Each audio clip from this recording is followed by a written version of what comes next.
Bueno, hermanos, buenas noches, Dios les bendiga. Vamos a hablar ese tema que tiene por nombre no ser conformado, sino transformado. Bienvenidos a esta reunión del día miércoles.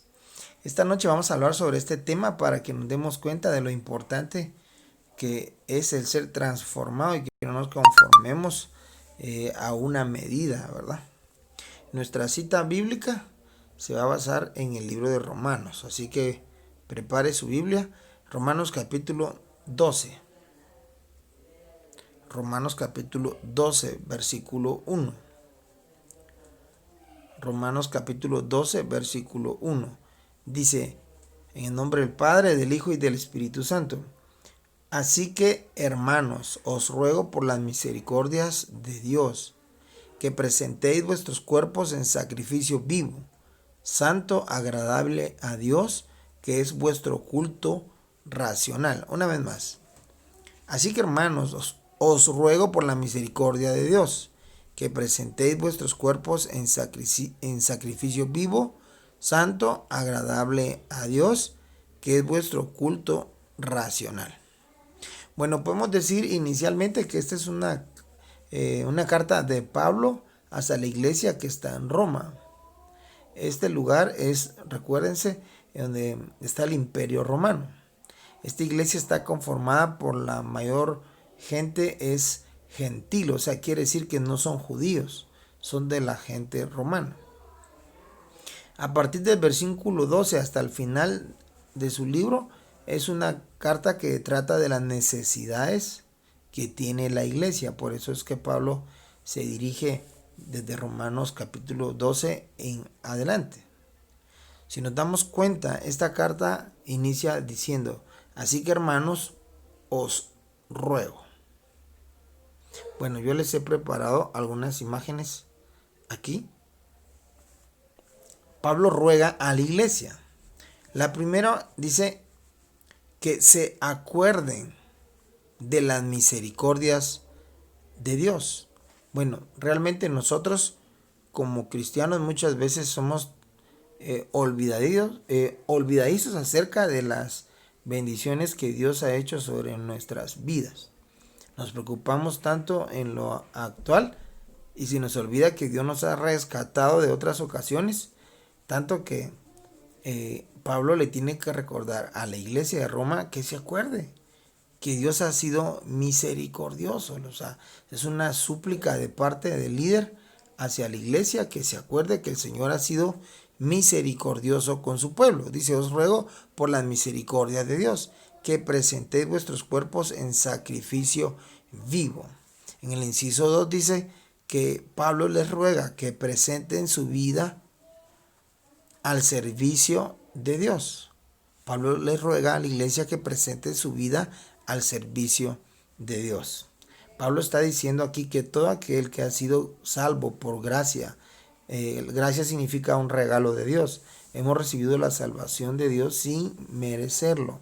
Él nos ha dado de su gran salvación, aun cuando nosotros éramos pecadores. Él nos ha amado a nosotros no porque lo merezcamos. Él nos ha amado a nosotros porque hemos creído en su plan de salvación a través de Jesús. Entonces, Él desea que si nosotros ahora somos hijos de Dios, como resultado a eso nosotros tenemos que tener una reacción lógica de hijos agradando a sus padres. ¿Y cuál es? Dice que presentéis vuestros cuerpos en sacrificio vivo. Él desea que nosotros debemos de presentar nuestra vida que esté lista para el servicio de Dios. Como resultado que somos hijos de Dios, como resultado que el Señor ha tenido muchas misericordias sobre nosotros y nuestra familia, nosotros debemos de servir a Dios. O sea, significa que nadie de nosotros nos podemos negar.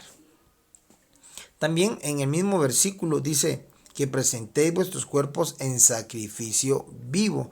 ¿Por qué usa el término sacrificio? Porque en la antigüedad, para ser aceptos delante de Dios, las personas necesitaban sacrificar un animalito con sangre para el perdón de pecados. Actualmente el Señor no quiere más sacrificios de animales, sino Él desea que en nuestra vida presentemos nuestra vida como un sacrificio vivo.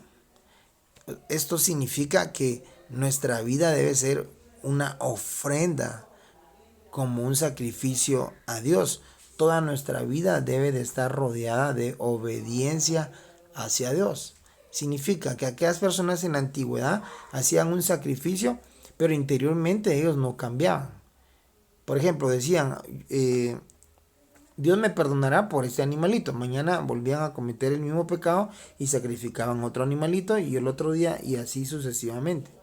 Realmente lo que el Señor está diciendo que más que esos sacrificios, Él desea nuestra propia vida, teniéndola con integridad, con amor, de obediencia para nuestro Señor. Número 2. La ofrenda de nuestra vida no debe ser temporal. Eso significa que nosotros por tiempos hagamos obediencia a Dios, o cuando todo está bien, o cuando hay salud, cuando hay dinero, sino que nuestra vida debe ser constantemente como un sacrificio vivo a Dios. Tenemos que ser personas que seamos perseverantes en dar nuestra vida a Dios en obediencia y servicio. Obediencia y servicio. Esto es por el resto de nuestros días, hasta el último día de nuestros días. No debemos de cansarnos de vivir para el Señor. El siguiente versículo de Romanos capítulo 12, versículo 2 dice: no os conforméis a este siglo, sino transformaos por medio de la renovación de vuestro entendimiento, para que comprobéis cuál sea la buena voluntad, agradable y perfecta. Bueno, aquí nos está enseñando la palabra que no nos conformemos, que no nos amoldemos al sistema de este mundo, a los pensamientos de este mundo, sino que seamos transformados. Eso es lo que el Señor está pidiendo, que nuestro estilo de vida debe ser diferente al patrón del mundo. El mundo se comporta de alguna manera. Nosotros debemos de tener un estilo de vida celestial, un estilo de vida santo que agrade a Dios. Nuestra vida es como una metamorfosis.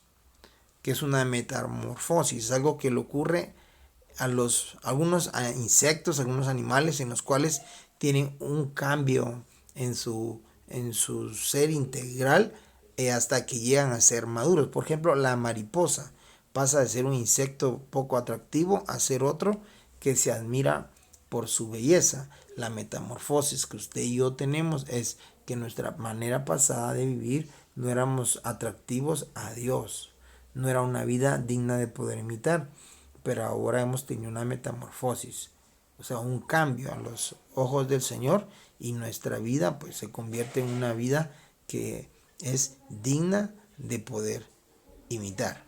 Cambia nuestra vida totalmente, no solo en apariencia, sino totalmente. El cristiano realmente no debe tomar como modelo el patrón del mundo. Por eso nos habla que no nos conformemos a este siglo, sino que nos transformemos.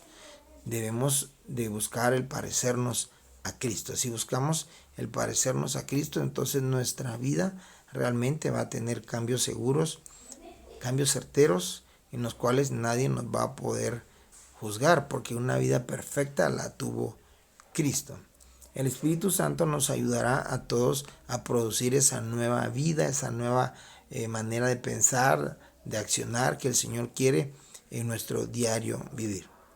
Aunque vivimos dentro del mundo, no debemos de amoldarnos como este mundo quiere.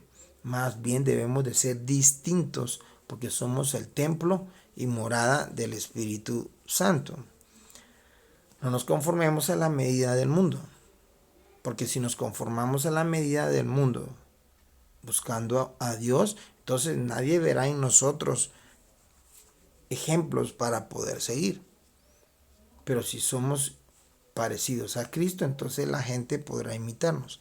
Vivir como hijos de Dios es la única vida que vale la pena vivir. Realmente nunca piense que el ser cristiano es algo que no beneficia, sino que realmente es algo que trae paz, trae bendición, trae una bendición hacia nuestra generación.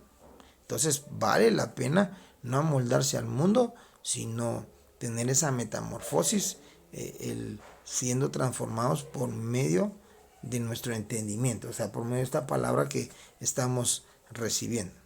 Realmente cuando nosotros nos parecemos a Cristo es la manera en la cual otros verán a Dios revelado en nuestra vida, una vida transformada y cambiada. Amén. Dios les bendiga, hermanos. Oremos. Padre, te damos gracias por esta palabra.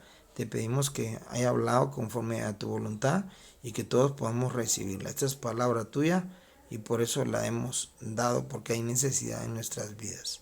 Gracias Padre, gracias Hijo y gracias Espíritu Santo. En tu nombre Jesús. Amén.